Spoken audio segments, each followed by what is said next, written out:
வணக்கம். சிலோன் தமிழின் பிரதான செய்திகள். முதலில் தலைப்புச் செய்திகள். நேற்று இரவு பிள்ளையானை கைது செய்த சிஐடி. புதிய ஊழல் தடுப்பு சட்டத்தின் கீழ் கைதான முதல் நபர். அதிரடியான பிள்ளையான் மட்டக்களப்பில் வெடிகொளுத்தி கொண்டாட்டம். சொந்த மாவட்டத்தில் அவருக்கு எதிர்ப்பு. தமிழரசு கட்சியை நிராகரிக்க வேண்டும் கஜேந்திரகுமார் பொன்னம்பலம் தெரிவிப்பு. உயிர்த்த ஞாயிறு தாக்குதல்கள் குற்றச்சாட்டை மறுக்கும் அமைச்சர். இனி தொடர்வது விரிவான செய்திகள். தமிழ் மக்கள் விடுதலை புலிகள் கட்சியின் தலைவரும் முன்னாள் அமைச்சருமான பிள்ளையான் என்று அழைக்கப்படும் சிவனேசதுரை சந்திரகாந்தன் நேற்று திடீரென்று கைது செய்யப்பட்டமைக்கான காரணத்தை போலீசார் வெளியிட்டுள்ளனர். கிழக்கு மாகாண பல்கலைக்கழகத்தின் உபவேந்தரான பேராசிரியர் சிவசுப்பிரமணியம் ரவீந்திரநாத் கடத்தப்பட்டு காணாமலாக்கப்பட்டமை தொடர்பில் குற்றப்புலனாய்வு திணைக்களத்தால் முன்னெடுக்கப்படும் விசாரணைகளுக்கு அமைவாக போலீஸ் ஊடக பேச்சாளர் அலுவலகம் இதை தெரிவித்தது.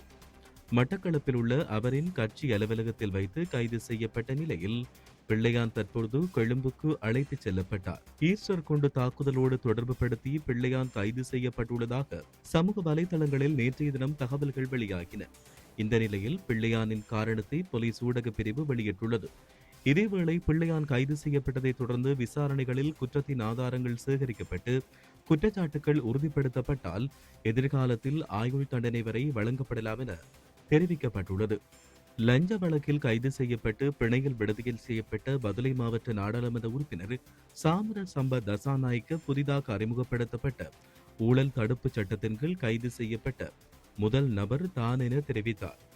நேற்று நாடாளுமன்றில் உரையாற்றிய நாடாளுமன்ற உறுப்பினர் தசாநாயக்க முந்தைய அரசாங்கத்தின் ஆளும் கட்சியில் இருந்தபோது இந்த சட்டத்துக்கு ஆதரவாக வாக்களித்தவர்களில் தானும் ஒருவர்தான் என்றும் கூறியுள்ளார். முன்னாள் ராஜாங்க அமைச்சர் பிள்ளையான் எனப்படும் சிவனேசதுரை சந்திரகாந்தன் கைது செய்யப்பட்டமைக்கு மகிழ்ச்சியை வெளிப்படுத்தும் வகையில் மட்டக்களப்பில் மக்கள் பட்டாசு கொளுத்தி கொண்டாடியுள்ளனர். களுவாஞ்சிக்குடி காவல் நிலையத்திற்கு அருகாமையில் இளைஞர்களால் நேற்று மாலை பட்டாசு கொளுத்தி கொண்டாடப்பட்டுள்ளது. சிவனேசதுரை சந்திரகாந்தன் கட்சி தலைமை காரியாலயத்தில் வைத்து நேற்று கைது செய்யப்பட்டதாக போலீசார் தெரிவிக்கின்றனர். கொழும்பில் இருந்து வருகை தந்த குற்றப்புலனாய்வு திணைக்களத்தால் இந்த கைது நடவடிக்கைகள் மேற்கொள்ளப்பட்டுள்ளதாக கூறப்படுகின்றது. நடைபெறவுள்ள உள்ளூராட்சி மன்ற தேர்தலில் வடக்கு கிழக்கு பகுதிகளில் மக்கள் தமிழரசு கட்சியை நிராகரிக்க வேண்டும் என கஜேந்திரகுமார் பொன்னம்பலம் தெரிவித்தார். கிளிநொச்சி மாவட்டத்தில் போட்டியிடும் வேட்பாளர் அறிமுக நிகழ்வில் நேற்றைய தினம் கலந்து கொண்டு உரையாற்றிய போதே அவர் மேற்கண்டவாறு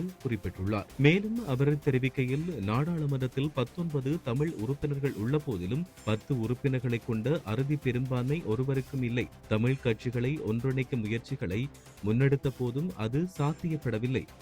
எனவே எதிர்காலத்தில் மக்கள் சிறந்த தீர்மானம் ஒன்றை மேற்கொண்டு தமிழரசு கட்சியை நிராகரிக்க வேண்டும் என்றும் நடைபெறவுள்ள உள்ளூராட்சி மன்ற தேர்தலில் கிழக்கு வடக்கு போன்ற பகுதிகளில் வாழ்கின்ற தமிழ் மக்கள் தமிழரசு கட்சியை முற்றிலும் நிராகரிக்க வேண்டும் என கஜேந்திரகுமார் பொன்னம்பலம் தெரிவித்தார். உயிர்த்த ஞாயிறு குண்டுவெடிப்பு தாக்குதல்களில் தொடர்பு பட்டவர்களை விசாரிக்காமல் பாதுகாக்க அல்லது தடுப்பதற்கு தற்போதைய அரசாங்கத்தின் உறுப்பினர்கள் முயற்சிப்பதாக கூறும் ஊடக அறிக்கைகளை அமைச்சரவை பேச்சாளர் நலிந்த ஜேதிச மறுத்துள்ளார்.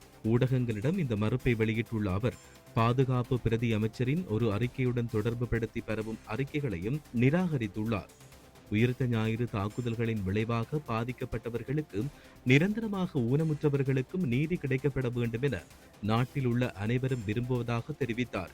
எனவே தாக்குதல்களுக்கு பொறுப்பானவர்கள் மீது சட்ட நடவடிக்கை எடுக்கப்பட வேண்டும் என அவர் கூறியுள்ளார். வழக்கு குற்றப்புலனாய்வு துறையிடம் ஒப்படைக்கப்பட்டுள்ளதாகவும் அவர்கள்தான் தொடர்புடைய அறிக்கைகளை வெளியிடுவார்கள் என்றும் அமைச்சர் இதன்போது தெரிவித்தார். இத்துடன் சிலோன் தமிழின் பிரதான செய்திகள் நிறைவடைகின்றன.